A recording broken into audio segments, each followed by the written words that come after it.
হ্যাঁ, মানে নিজে পারতে বললি যে বুঝতে পারিস নি যে বাবা তাকিয়ে আছে, সবটা ভিডিওতে উঠেছে। যখনই দেখলি বাবা তাকিয়ে আছে ধরা পড়ে যাচ্ছি, তখনই দাদুর নামে দোষটা চাপিয়ে দিবি যে কেন পারতে দেখলে পেরে ফেললো। চল, দোষ করেছিস আবার ওরকম করে ভাব দেখাস না।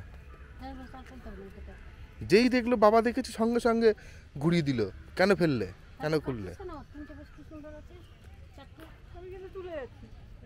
কি কি তুলেই যাচ্ছি কেন? ভালো করে একটা তুলবি, সবাইকে নিয়ে, এই সব নয়, আমাদের আমাদের হুম।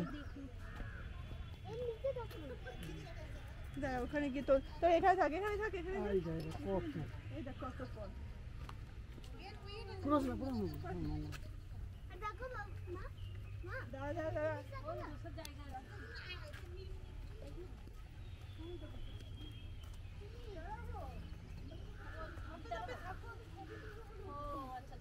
ব্যাস, দাঁড়া দাঁড়া।